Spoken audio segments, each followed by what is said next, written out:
Assalamualaikum warahmatullahi wabarakatuh.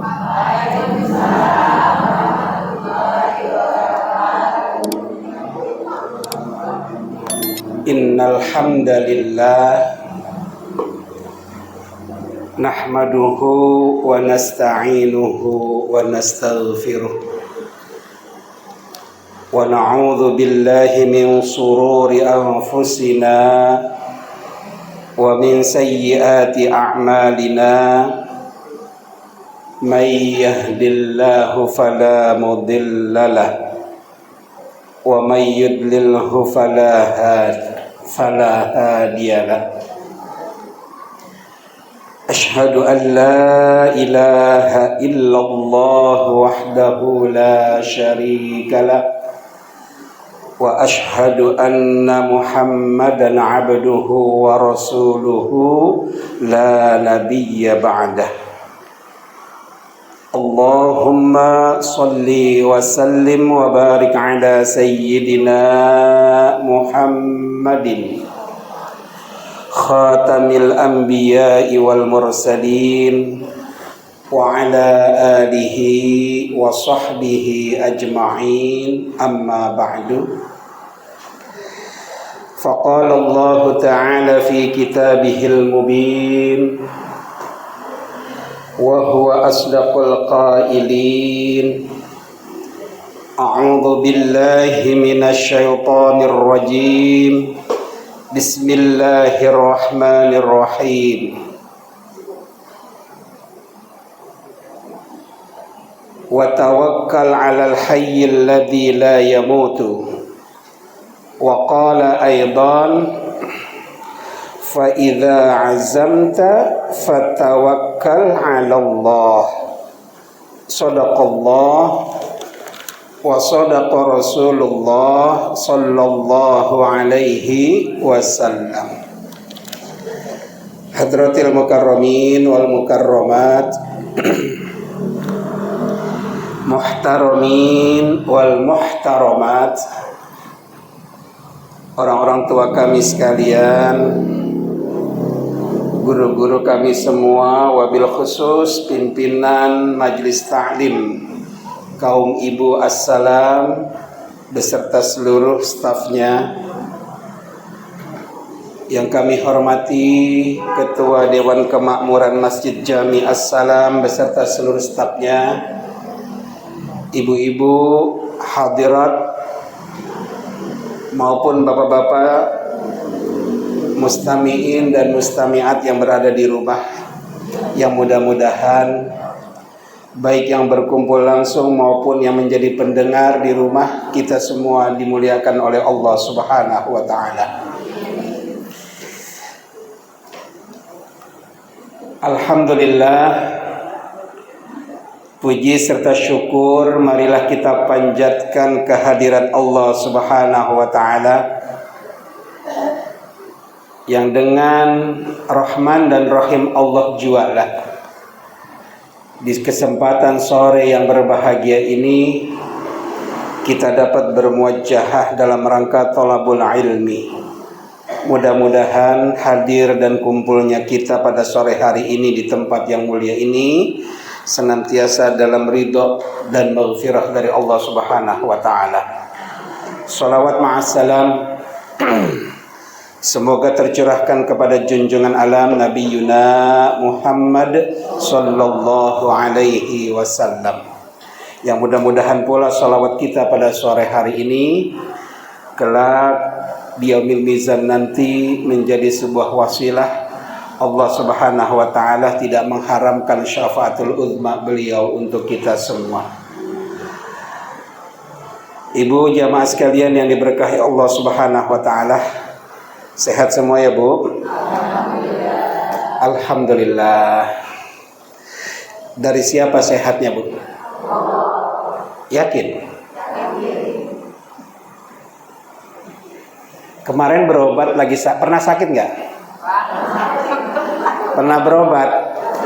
Minimal minum obat lah. Terus nyalahin obat.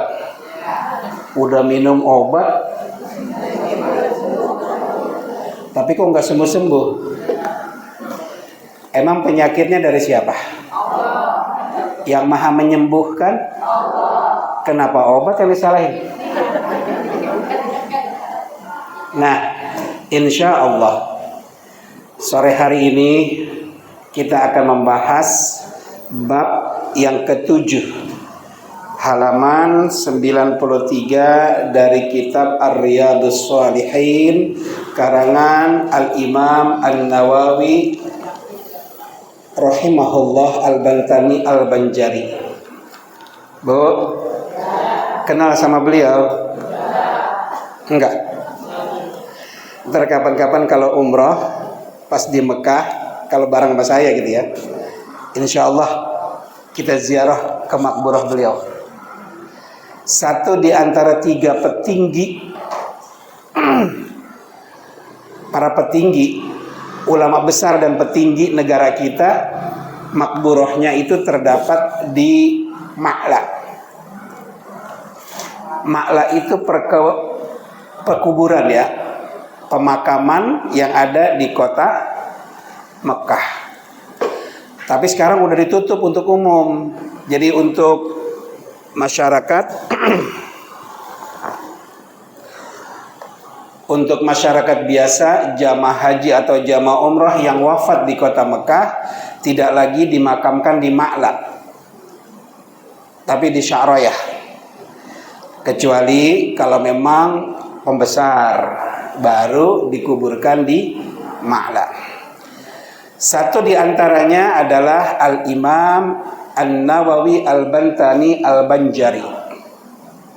Beliau menjadi guru besar di Mekah, Bapak Ibu. Jadi kita bangga jadi orang Indonesia, Bu ya. Orang Indonesia punya ulama besar ngajarnya di Mekah, dan beliau wafat pun beliau orang Banjar, orang Banten ya, pokoknya daerah Banjar, Al-Banjari Al-Bantani.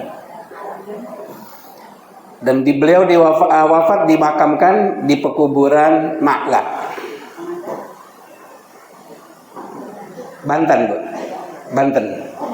Bukan Banjar Banten, bukan Banjar Ciamis, bukan. Al-Banjari Al-Bantani. Nah, itu julukan beliau, dari Banjar, dari kota Banten. Yang kedua, pahlawan nasional kita yang tanggal 20 Mei biasanya kita peringati, Rawe-Rawe Rantas, Malang Putung. Siapa dia, Bu? Tapi bisa Rawe-Rawe Rantas, Malang Putung. Ditanya yang ngomong siapa? Tanggal 20 Mei Hari Kebangkitan Nasional. Ki Hajar Dewantara mah Hari Pendidikan. Hari Kebangkitan Bung Tomo. Ya, beliau salah satu pahlawan nasional yang kebetulan waktu melaksanakan ibadah haji beliau wafat dan dikuburkan di Ma'la. Dan yang terakhir, ulama besar kita yang waktu haji juga wafat di sana, dialah Kiai Haji Maimun Zubair, atau kita kenal dengan Mbah Mun. Jadi ada tiga tokoh ulama dan tokoh nasional Indonesia yang dimakamkan di Ma'la. Selebihnya mereka kalau yang udah pernah dimakamkan di situ diangkat, dikuburkan lagi di Sya'riyah. Tapi kalau mereka yang bertiga ini nggak dipindahin. Ya. Nah, kembali ke pembahasan kita, Bapak Ibu. Pengarang kitab ini adalah orang Indonesia yang mengajar, yang menjadi guru besar di Mekah. Ya. Nah, beliau berkata dalam salah satu kitabnya ini, dalam kitab Ar-Riyadhus Shalihin bab yakin dan tawakal, pertama beliau menyampaikan firman Allah Subhanahu wa taala dalam surah Al-Ahzab ayat 22. Walamma ra'al mu'minuna al-ahzab qalu hadza ma wa'adana Allahu wa rasuluh wa'adana Allahu wa rasuluhu wa sadaqallahu wa rasuluhu wa ma zadahum illa imanan wa taslima. Dan ketika orang-orang mukmin melihat golongan orang-orang yang bersekutu itu, mereka berkata, inilah yang dijanjikan Allah dan Rasulnya kepada kita, dan benarlah Allah dan Rasulnya, dan yang demikian itu menambah keimanan dan keislaman mereka. Al-Ahzab ayat 22. Maksudnya, cobaan yang menimpa mereka justru semakin menambah kepercayaan mereka akan janji Allah dan tunduk kepada perintahnya.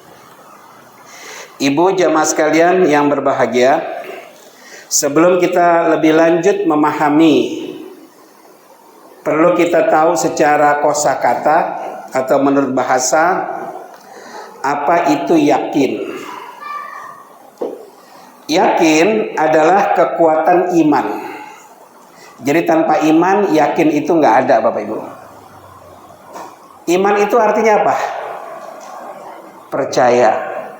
Jadi tanpa kepercayaan, nggak mungkin ada keyakinan. Jadi jangan tanyakan bagaimana Allah Maha Kaya kepada orang yang tidak beriman kepada Allah.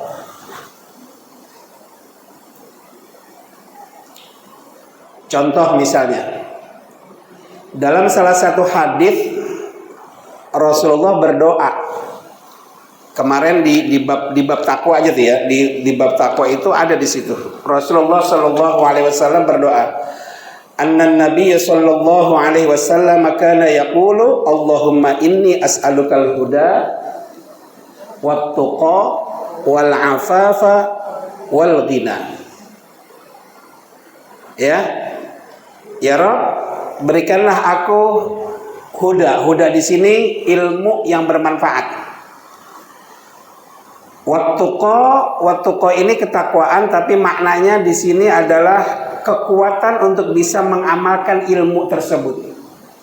Wal afaf itu keyakinan untuk mampu menahan diri sendiri dari segala apa yang dilarang oleh Allah, menjaga diri dari apa yang dilarang oleh Allah. Dan yang keempat, al-ghina. Ghina atau kekayaan, ini yang dimaksud bukan kekayaan harta.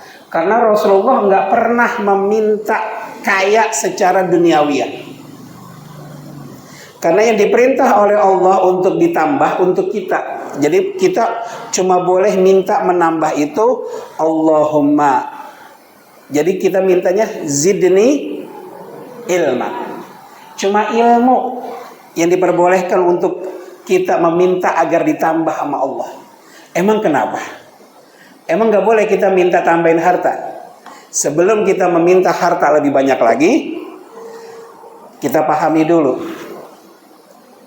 bahwa kita ini hidup sama seperti orang sedang antri di supermarket. Ibu kalau lagi belanja bulanan banyak kan belanjanya? Ada yang sampai 1 troli. Kalau bulanan mah ada ya, kan? Kenapa Bu?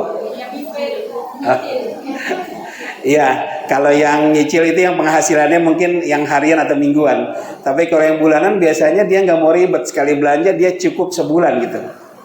Bahkan ada yang lebih kali. Nah bedanya antara yang belanja banyak lama nggak di kasir ya Bu? Lama. Makin banyak yang kita miliki di dunia ini, makin lama kita akan dimintakan pertanggungjawaban nanti di yaumil mizan oleh Allah. Makanya itu juga lah yang ditakuti oleh sahabat Rasul Abdurrahman bin Auf. Beliau udah berusaha sodakoh, bahkan sebelum dilarang oleh Rasulullah, beliau akan terus bersodakoh. Kenapa? Karena beliau yakin makin banyak yang disodakohkan, maka makin banyak harta yang nantinya akan kita dapatkan di akhirat kelak. Karena kain kafan kita itu nggak ada kantongnya. Kalau kita pahami nih, kita mau paham ya Bu. Kalau ada tukang minta-minta datang ke rumah, assalamualaikum, atau anak yatim, atau mungkin panitia dari masjid, panitia pembangunan, assalamualaikum, minta infaknya Bu, gitu ya. Itu kalau orang yang yakin bahwa mereka adalah kantung atau saku-saku kita titipkan uang kita ke mereka, ke masjid, ke anak yatim, ke panti asuhan, ke fakir miskin, ke orang-orang duafa. Sebab uang kita nggak akan bisa kita bawa. Melalui mereka lah kita titipkan. Mereka itulah yang akan membawa uang kita ke akhirat, yang nanti di akhirat akan kita ambil. Nah kalau udah kayak gini, insya Allah jadi nggak mendit lagi nih. Mendit nggak nih? Yakin nggak? Nah balik lagi, yakin nggak? Disinilah yakin. Saat kita mengharapkan kekayaan, jangan tanyakan keyakinan mereka kepada Allah, bagaimana Allah bisa memberi kekayaan kepada mereka kalau mereka nggak beriman.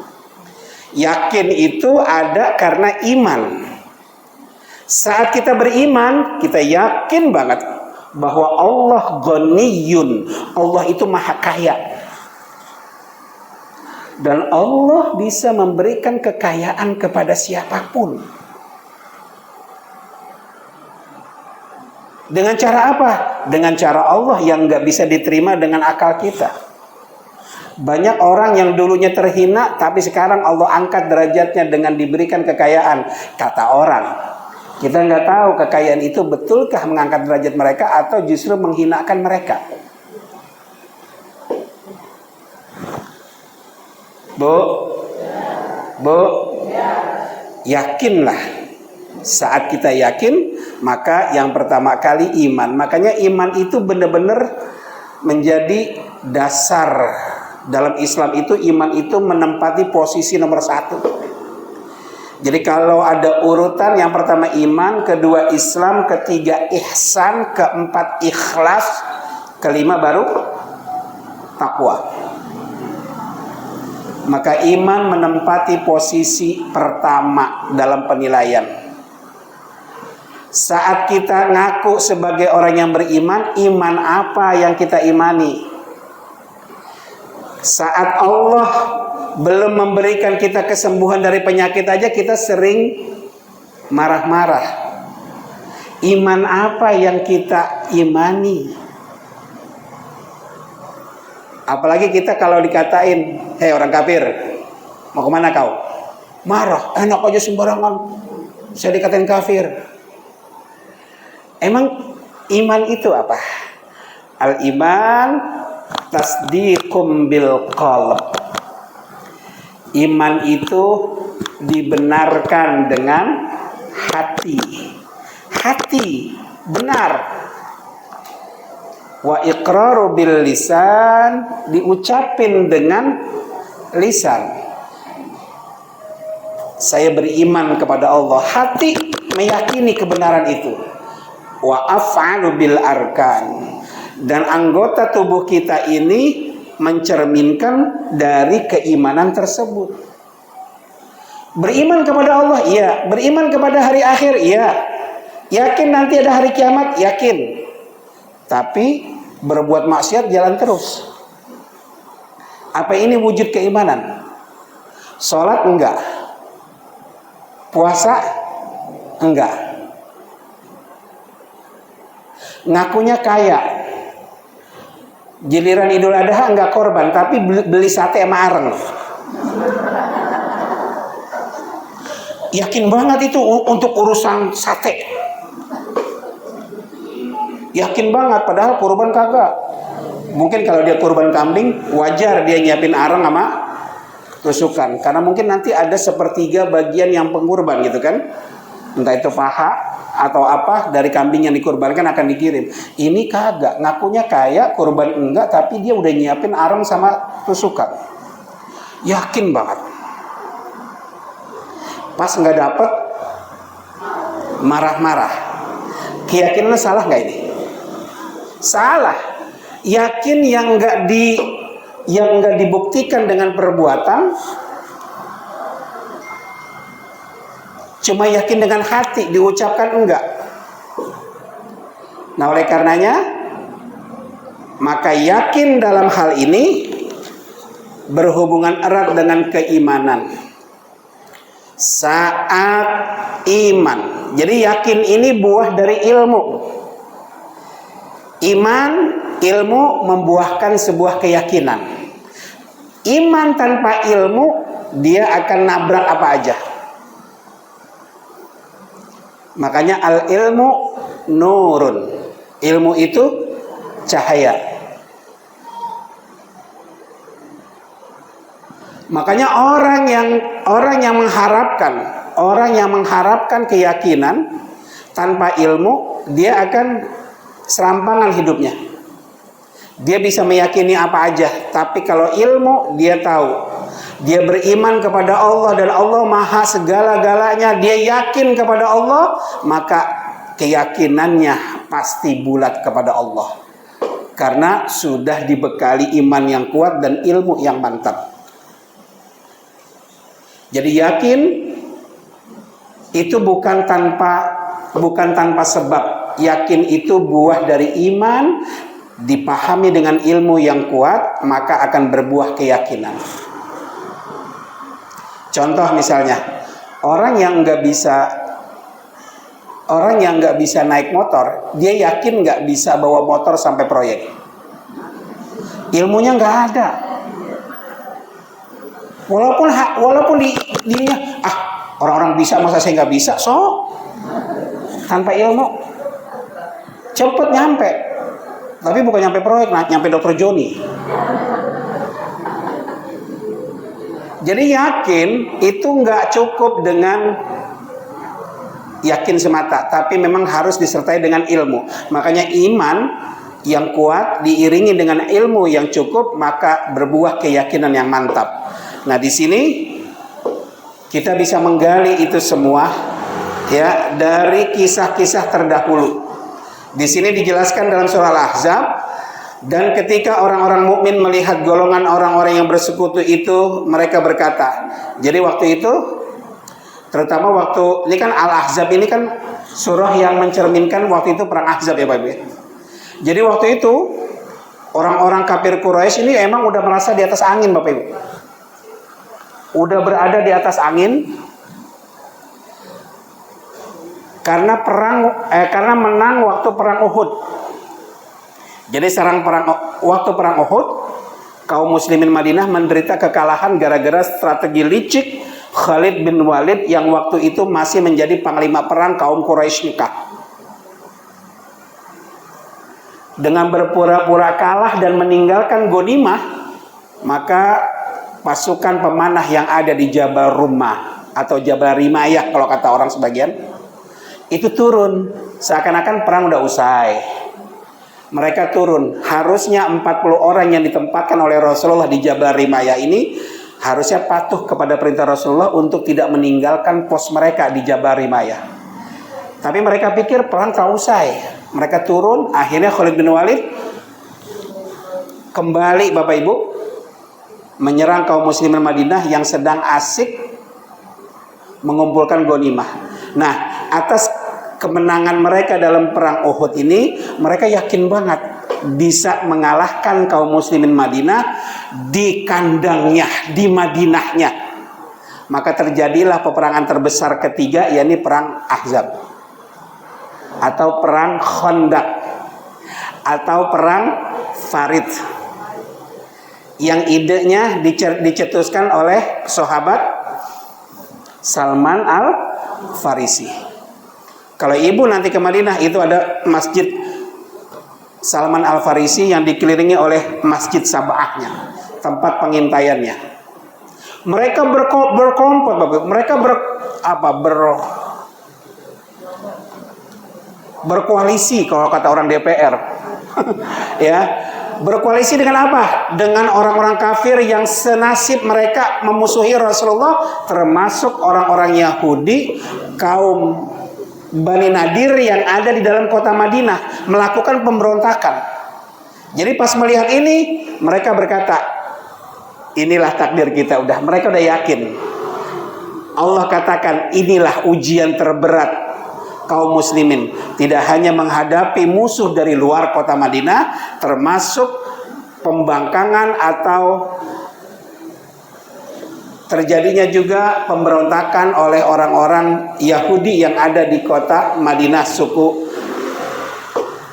Quraidah ya, Bani Quraidah. Nah, disinilah awal mula pertama Bapak Ibu, bagaimana kalau sekarang Bapak Ibu melihat kok nggak selesai-selesai ya perang saudara kita yang ada di Gaza. Kok nggak selesai-selesai ya? Sebetulnya bukan hal yang aneh kalau sampai sekarang kebencian orang-orang Bani Israel kepada saudara-saudara kita yang ada di Palestina. Yang pertama kita batasi dulu, Palestina ini bukan negara Islam ya Bapak Ibu ya. Palestina ini negara nasionalis sama seperti di Indonesia. Jadi ada orang Islamnya, ada orang Kristennya, ada orang Yahudinya. Apalagi yang namanya kota Yerusalem. Kota Yerusalem ini kota yang diributkan oleh tiga agama. Kata orang Kristen, Yerusalem ini adalah kota suci karena tempat dilahirkannya Nabi Isa. Gitu kan? Kata orang Yahudi, ini negara kami, ini tempat dilahirkannya para nabi. Termasuk tembok ratapan mereka ada di kota Yerusalem. Nah, kita umat Islam menyatakan bahwa ini adalah kiblat pertama umat Islam, dan ini juga menjadi tempat sejarah Rasulullah waktu peristiwa Mi'raj. Jadi di sini pahami dulu Bapak Ibu. Nah, yang dimusuhi orang Yahudi itu adalah orang-orang Muslim, ya, yang dimusuhi. Nah, di sini bukan tanpa sebab. Kurang lebih ada 12 orang nabi yang berasal dari Bani Israel. Jadi kalau Bapak Ibu mau tarik sejarahnya adalah bermula dari Nabi Allah Ibrahim alaihissalam.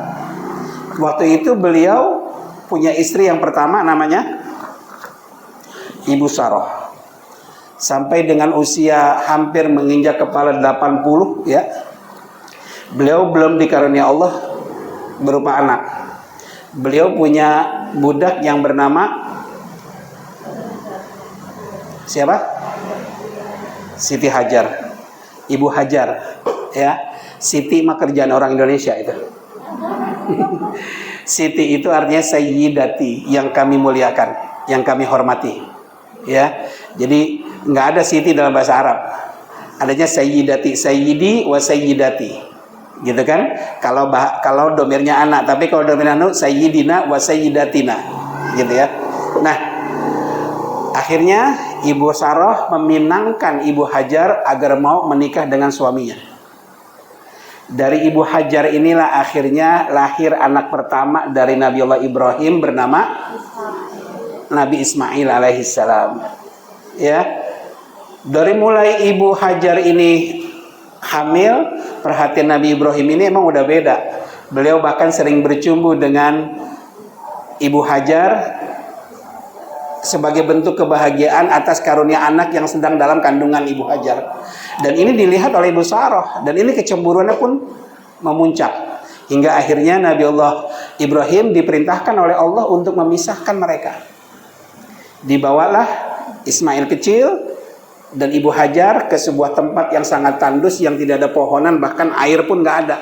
Ya, ini yang bernama Makkah. Yang nanti dari sepakan kaki Nabi Ismail keluarlah memancarlah air Zam-Zam. Yang akhirnya Nabi Allah Ibrahim diuji sama Allah. Waktu itu belum punya anak. Nabi Ibrahim diperintah sama Allah untuk berkurban.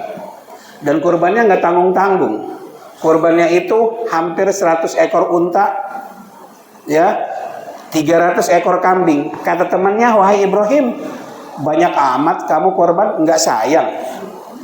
Nabi Allah Ibrahim manusia biasa ya Bapak Ibu ya. Walaupun beliau seorang nabi, tapi beliau manusia biasa.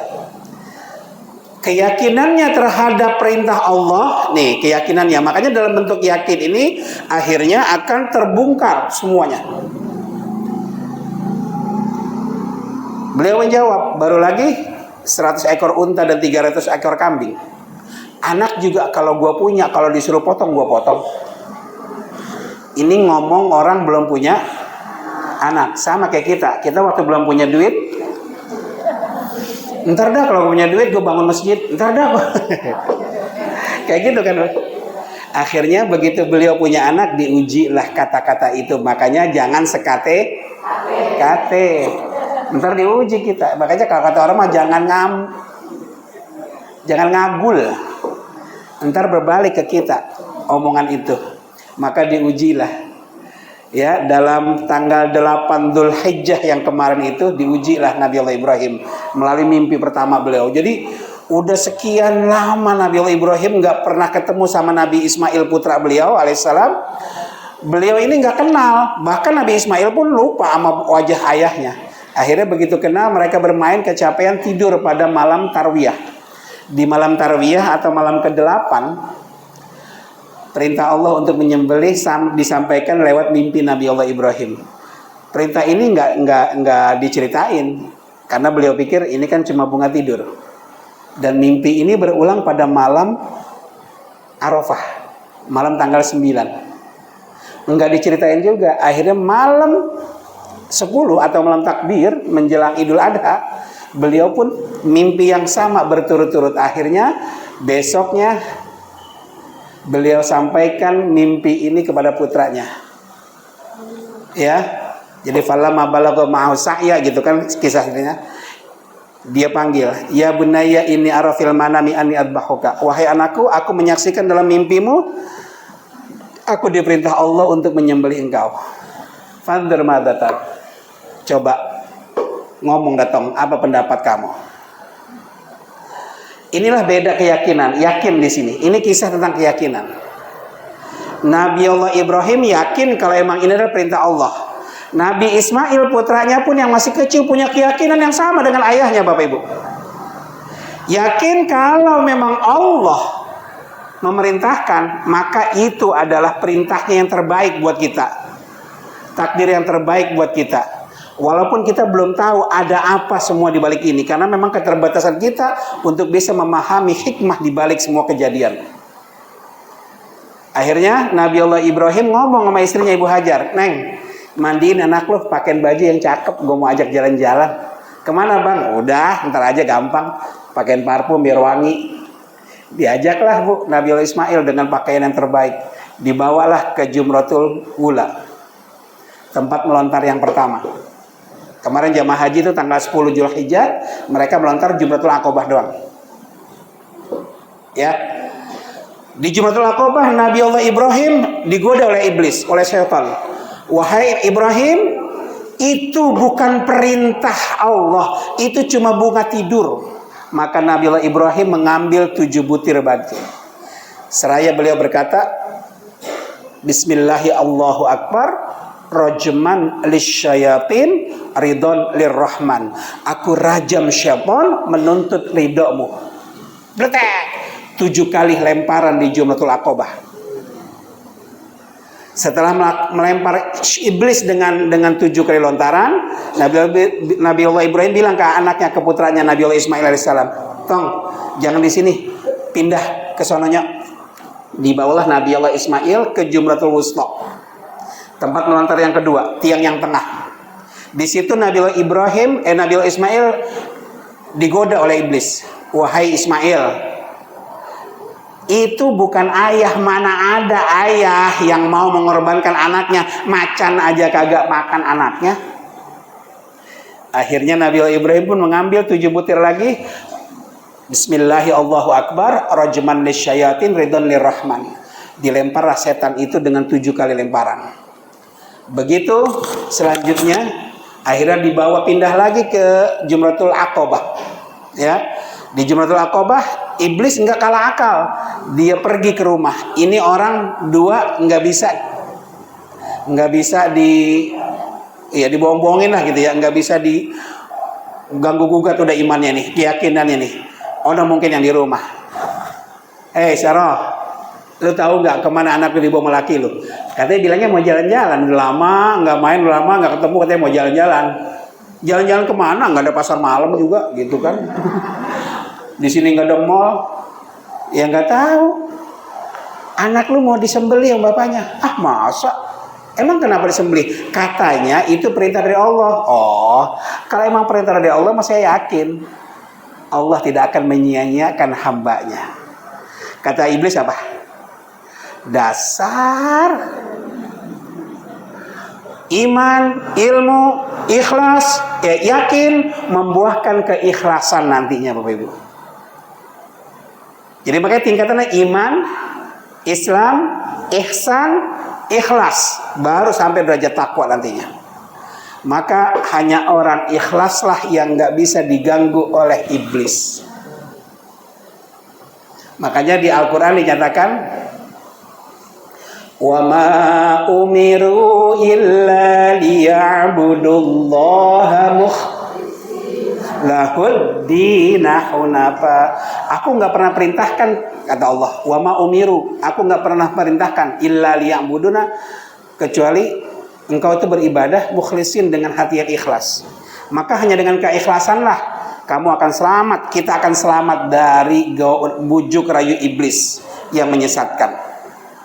Nah, Bu, dari sini akhirnya Nabi Allah Ibrahim membawa putranya ke Jabal Qurban. Kalau nanti ibu ke sana pun ada sebuah bukit di sebelah kiri kalau arah bis dari Muzdalifah, sebelum Wadi Muhaisyir. Wadi Muhaisyir itu tempat di mana Raja Abrahah dan pasukan gajahnya dihancurkan oleh burung ababil waktu peristiwa Rasulullah lahir.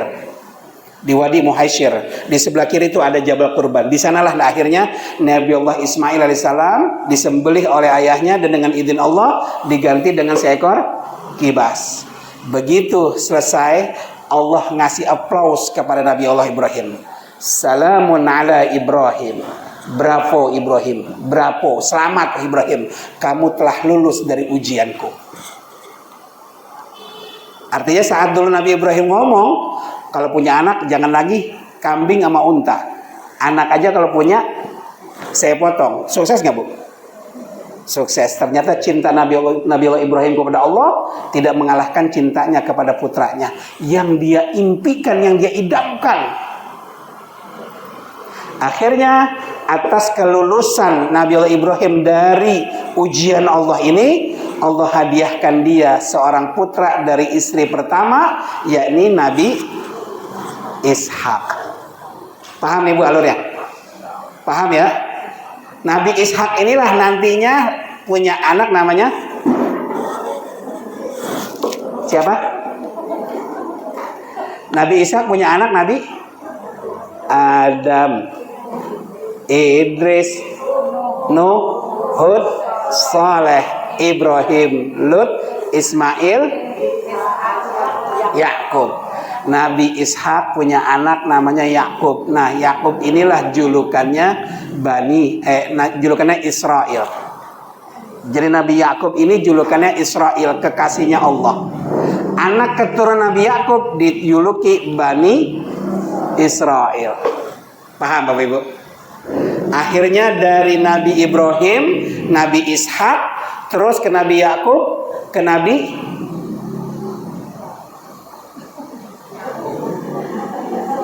terus ada 12 rasul Bapak Ibu yang dilahirkan dari jalur Nabi Ibrahim dari keturunannya Nabi Ishak. Semuanya itu adalah Bani Israel. Sampai terakhir itu Nabi Yunus dilempar sama umatnya ke dalam perut ikan Nun. Nabi yang paling ganteng Yusuf dilemparin, diceburin ke dalam sumur. Nabi Ibrahim sendiri dibakar hidup-hidup, ya kan? Bahkan terakhir Nabi Isa mereka apain? Nabi Musa dulu, Nabi Musa mereka kejar-kejar, hampir tenggelam kan, lautan kan?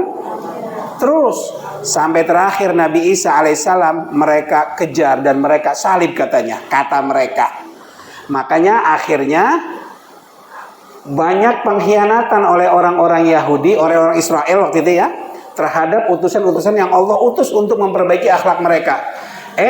Enggak taunya Nabi akhir zaman lahirnya bukan dari Bani Israel, bukan dari keturunan Nabi Yakub, tapi dari Bani Ismail. Nabi Rasulullah kan milah Nabi Ismail, maka bencilah mereka.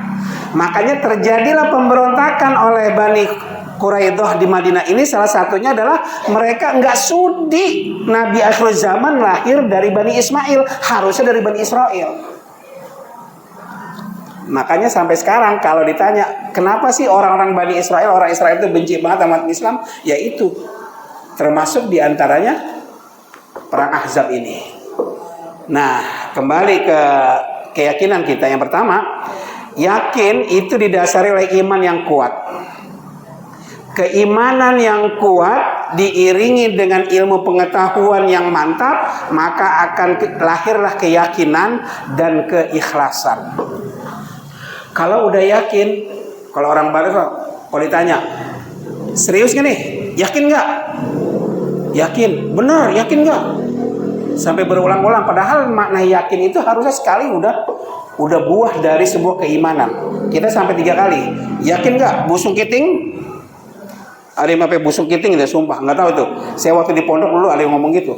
Apa diangkat sumpah busung kiting, apa artinya nggak tahu gitu. Ya, nah, jadi singkat cerita, yakin itu adalah buah dari keimanan yang mantap tentang ihwal keimanan kepada Allah Subhanahu wa taala maupun semua perintah yang Allah lakukan, baik larangan, perintah maupun hikmah yang ada di balik setiap ujian yang Allah berikan kepada kita. Inilah keyakinan.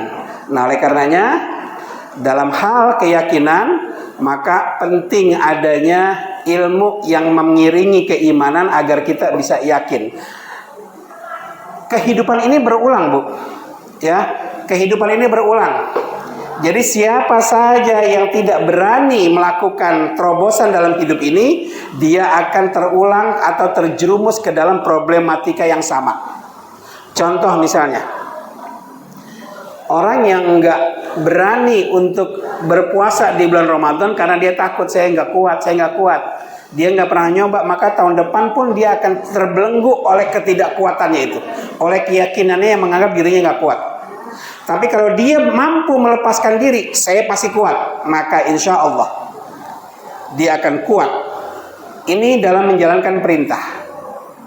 Contoh misalnya, kita di dunia ini tugas kita cuma satu, kata Nabi Isa alaihissalam. Tugas kita di dunia ini cuma satu. Ya, apa tugas kita? U'buruha wala ta'muruha. Tugas kita di dunia ini cuma disuruh melalui doang, lalui aja kehidupan dunia. Ya, jangan jadikan dunia, jangan dimakmurkan dunia ini, apalagi dijadikan tempat tinggal. Jangan, karena dunia ini digambarkan oleh Rasulullah itu seperti gelombang lautan yang terus menerus.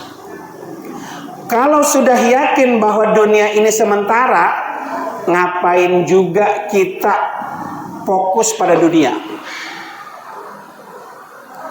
Kalau digambarkan bahwa dunia ini seperti gelombang di lautan yang terus menerus datang silih berganti, ngapain juga kita bangun rumah di atas gelombang?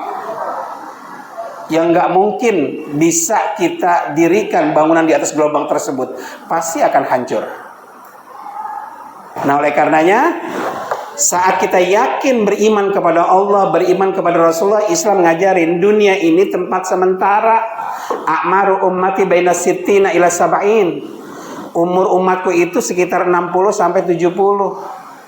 Jadi ngapain juga kita berfokus di dunia ini? Tatkala kita sudah yakin bahwa dunia ini sementara, dunia ini hanya selewatan, bahkan digambarkan oleh Rasulullah, dunia ini seperti aku berkendara, terus aku berhenti sejenak, berteduh di bawah pohon. Setelah itu aku kembali meneruskan perjalanan menuju akhirat. Jadi dunia itu hanya tempat istirahat, hanya tempat singgah. Jadi ngapain lagi kita terbelenggu oleh dunia? Nah, oleh karenanya fokus tatkala kita beriman kepada Allah, maka fokus kita adalah akhirat.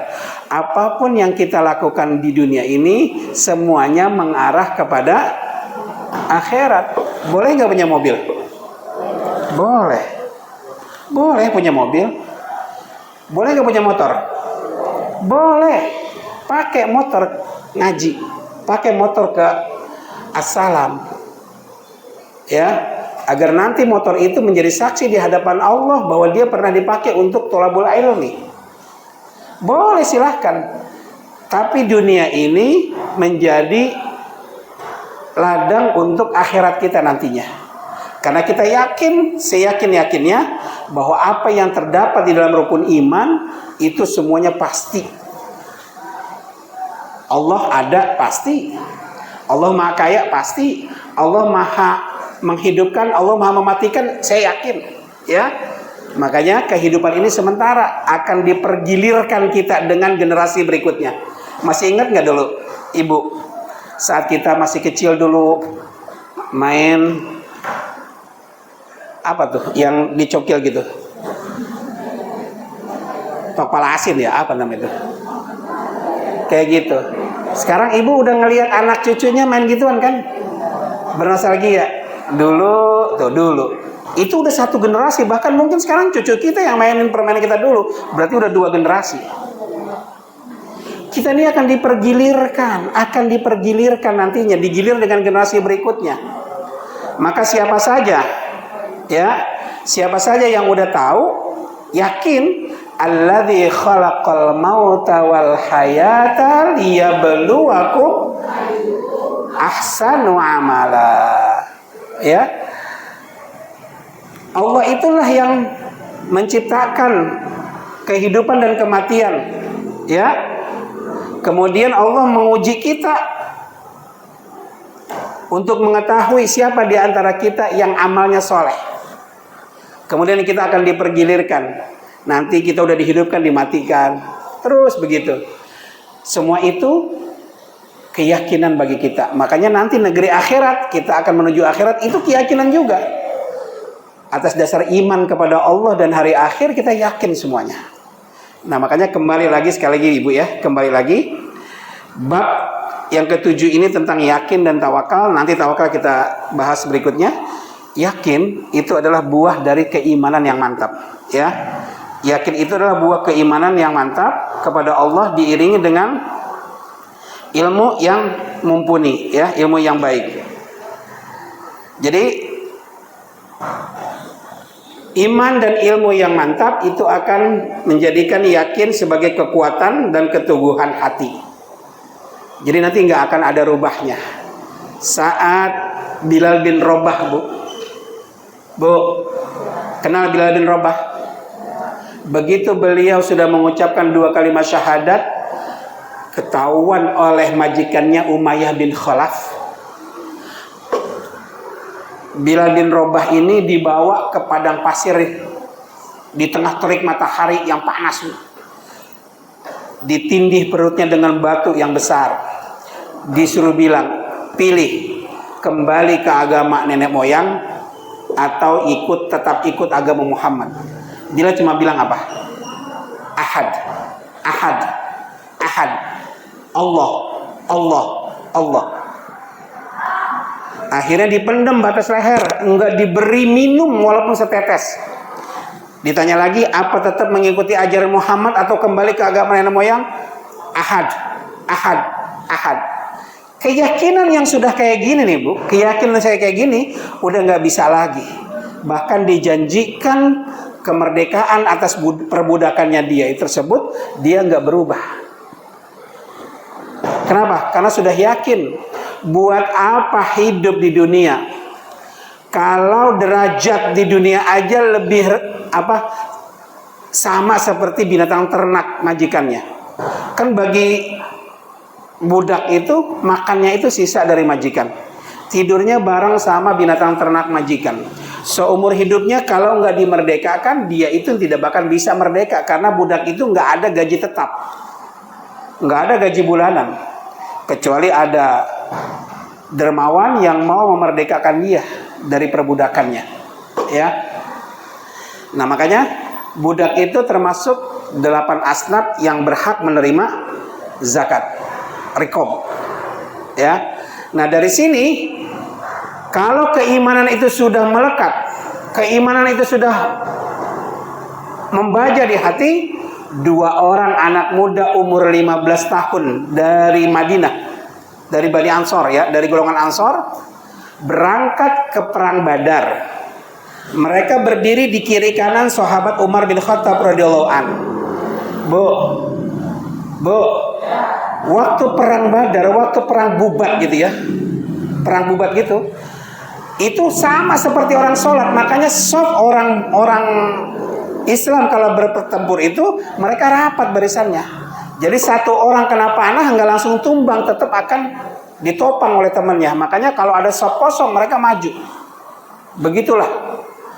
Tapi keteguhan hati mereka, keyakinan mereka itu tergantung kiri kanan memang waktu itu. Kalau dalam perang, siapa sahabat saya di kanan, siapa sahabat saya di kiri. Begitu menoleh, Sayyidina Umar ditanya sama yang sebelah kanan, ya Ammi, aina, mana yang namanya Abu Jahal? Belum lagi Sayyidina Umar menjawab pertanyaan anak muda ini, beliau noleh, hah? Tong, lu mendingan pulang sono kita, cuci kaki tidur, minum susu tidur. Anak 15 tahun loh, anak 15 tahun. Hati Umar mulai jiper. Kenapa? Nggak percaya sama orang di sebelahnya. Kan kita saling melindungi. Bagaimana dia bisa melindungi saya kalau dia sendiri nggak bisa melindungi dia? Pengalaman aja belum. Belum lagi Sayyidina Umar hilang rasa khawatirnya. Dia ditanya sama anak muda sebelah kiri, sambil berbisik seakan-akan jangan kedengeran jawabannya sama kakaknya yang sebelah kanan. Ya Ami, mana yang namanya Abu Jahal? Wahai paman, mana sih yang namanya Abu Jahal? Nengok ke kiri, anak muda juga, umurnya nggak jauh beda dengan kakaknya, mungkin sekitar 14 tahun. Makin kacau aja, waduh, nggak kena nih kiri kanan saya, ini orang lemah ini, anak kecil lagi. Tong, lo berdua pulang aja dah, temenin ibu lo di rumah, belajar yang rajin biar jadi orang pintar. Tidak ya Ami, saya sudah diizinkan oleh ibu saya untuk ikut berperang. Oh, kalau gitu itu Abu Jahal yang naik unta warna merah, dikejar sama 2 anak muda ini, Bu. Satu di antara 2 anak muda ini syahid dalam perang Badar, dan yang satu lagi berhasil membunuh Abu Jahal. Kalau sudah yakin, nggak peduli. Karena apa? Ishkariman aumut syahidan. Pilihannya kalau orang sudah yakin, hidup mulia atau mati syahid. Kalau saya hidup hanya untuk dicaci maki, hanya untuk bukan dicaci maki, hanya untuk maksiat kepada Allah, gaji gede tapi dalam tekanan, disuruh berbohong sama atasan, saya nggak mau. Saya lebih memilih mati syahid. Ishkariman aumut syahidan. Pilihannya itu mati syahid atau hidup dalam keadaan mulia atau mati syahid. Ini keyakinan. Kalau sudah yakin, maka si anak muda pun berhasil mengalahkan Abu Jahal. Bukan orang tua, bukan siapapun. Ya, nah oleh karenanya Ibu, mungkin kita dilahirkan bukan salah bunda mengandung. Kita dilahirkan bukannya bin Prabowo Subianto gitu ya. Andaikan Taufik Hidayat bin Prabowo Subianto, enak banget ya, bagi duit enak banget udah. Kemarin di sapu roda nggak keluar ya Bu ya. Tapi kalau mungkin saya bin Prabowo Subianto, ya mungkin nggak ngarepin Puroda, bisa aja berangkat ke sana gitu kan. Artinya apa? Bukan salah bunda mengandung kalau saat ini orang tua kita itu apa adanya. Dulu saya ingat banget. Waktu saya minta modal ke Baba, ke Umi waktu itu, Baba cuma bilang, Baba nggak punya modal yang kamu minta nak. Baba cuma punya golok di atas lemari. Cuma itu yang Baba punya. Waktu itu saya mau menempuh perjalanan menuju puncak kehidupan. Bisa lewat utara, bisa lewat selatan. Kalau lewat utara itu lewat hutan belantara yang di dalamnya banyak binatang buas. Ada macan, ada ular, ya. Kalau lewat sebelah selatan itu melewati danau-danau, di mana di danau itu banyak buaya-buaya danau, buaya rawa. Lewat timur, batunya terjal, mudah longsor. Kalau pleset dikit nggak sempat nyebut emak. Akhirnya saya putusin, saya akan mencapai puncak gunung melalui sebelah utara lewat hutan belantara. Tapi sayangnya, saya bukan anak pejabat yang waktu saya minta duit 1 M buat beli basoka nggak dikasih Om Baba. Karena emang nggak punya. Coba kalau saya anak presiden, saya beli basoka, wah masuk hutan belantara saya nggak takut. Ada macan, cius ceger, ada ular cius ceger, mati semua. Tapi Baba cuma ngasih golok di tangan. Inilah keyakinan. Dari keyakinan, saya yakin saya bisa sampai puncak dengan golok di tangan warisan dari bapak saya.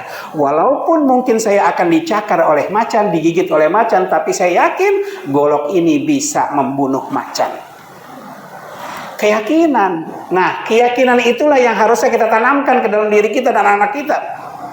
Anak kita sekarang ini lagi, terutama yang perempuan-perempuan, ya, yang perempuan, dunia perempuan sekarang lagi kacau, Bu. Lagi di obrak-abrik karena memang musuh-musuh Islam itu tahu kelemahan kita. Makanya kemarin itu dibahas juga kan ya, fa inna awwala fitnatin bani Israil kanat fin nisa. Kehancuran kaum Bani Israel itu pertama kali itu karena fitnah perempuan. Nah, inilah diangkat nih perempuan nih, diaminin sama kaum muslimin yang liberal. Kelemahan-kelemahan orang Islam terhadap perempuan ini dieksploitasi sama musuh-musuh Islam, sama orang Barat, terutama Amerika. Diangkatlah iklan-iklan, MS Glow, glowing. Perempuan suruh glowing. Biar apa? Biar kelihatannya cantik. Oleh siapa? Oleh siapa aja. Biar atletis, pakai ini. Biar kelihatan cantik, model rambut kayak Demi Moore. Terus dieksploitasi dari segi fashion, dari segi potong rambut, dari segi apapun. Makanya kita disuruh bertakwa kepada Allah, ya. Kita suruh jaga diri kita, kita suruh jaga keluarga kita, terutama perempuan-perempuan kita, baik istri, ibu nih ya.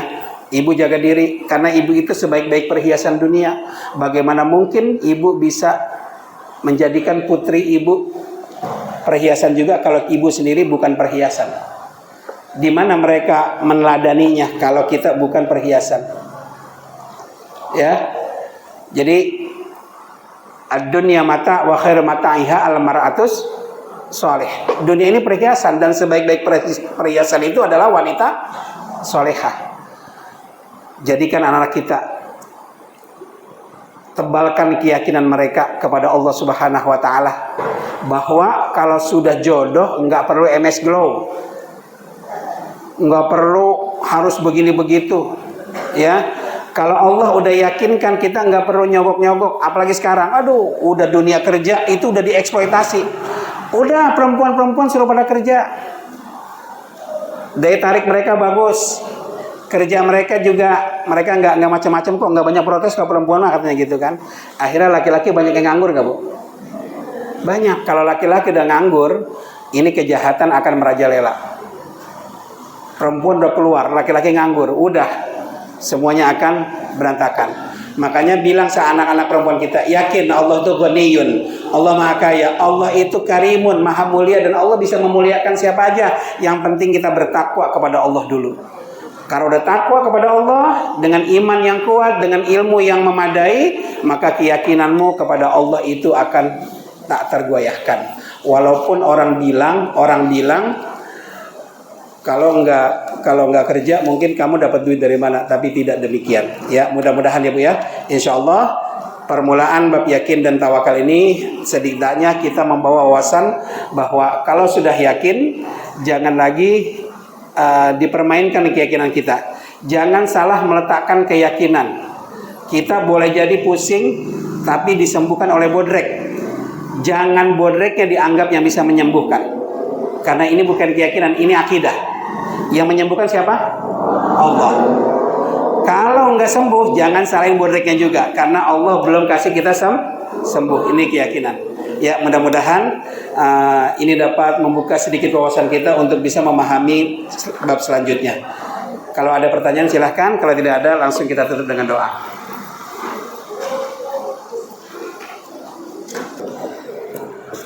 Baik, kalau tidak ada, mari kita angkat kedua belah tangan kita, kita mohon kepada Allah Subhanahu wa taala. Astaghfirullahalazim, astaghfirullahalazim, astaghfirullahalazim min kulli dhanbin 'adzim.